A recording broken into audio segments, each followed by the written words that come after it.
everyone, we are Radiation Formation and this is our final first year engineering design day presentation.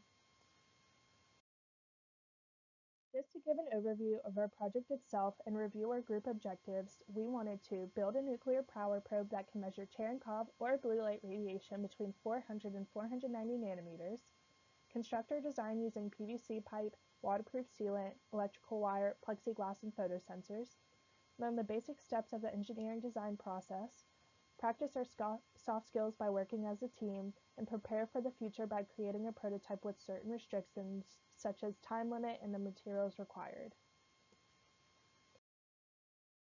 Research is one of the most key components of the engineering design process. In order to begin our process, our group researched what Cherenkov radiation was and its use in the world of nuclear engineering. We also researched the parts of a nuclear reactor so we could further understand how we were going to measure Cherenkov radiation. We found that Cherenkov radiation is a type of radiation characterized by a blue light that occurs when beta particles pass through an insulator at a velocity greater than the speed of light. A nuclear reactor is a machine that produces centrally stationed electricity through the fission of atoms, which releases a large amount of energy. Next, we made a plan of how we were going to design our prototype. We first sketched a picture of what our probe was going to look like. We chose between which kind of materials we were going to use, such as the length and diameter of the PVC pipe, if we should use photodiodes or photoresistors, how many photosensors should we use, should we put them in a series or parallel to each other, and if we should use electrical wire or fiber optic cable.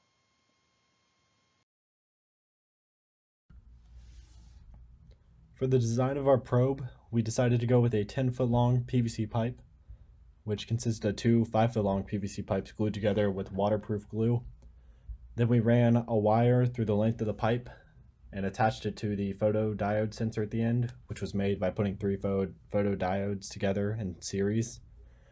Then we put the sensor head in the pipe and put plexiglass over the end of the pipe, made sure it was waterproof, and that's pretty much the whole thing. Unfortunately, on our first test day, our prototype did not work the way that we wanted it to.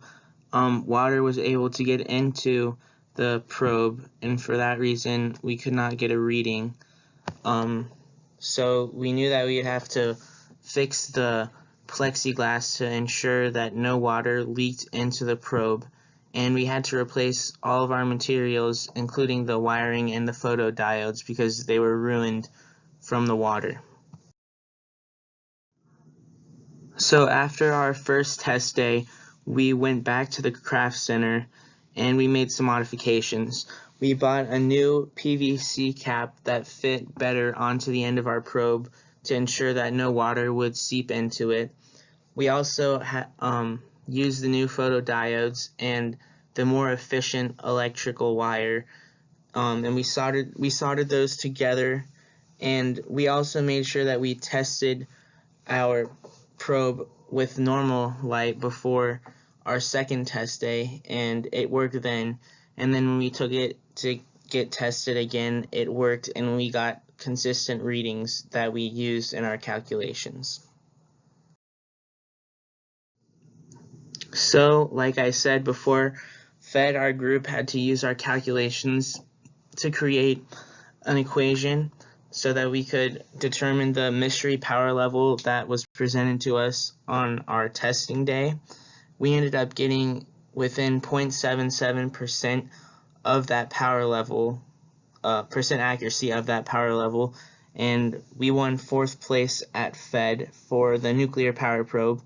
Unfortunately, we were unable to have our probe there with us on FEDD day, because it was still in the reactor pool. But we feel like our calculations and our pictures enabled us to still do very well and accurately present our project. What would we have done differently? So if we had to do this again, we would have tested the nuclear probe for how waterproof it was before taking it to the reactor.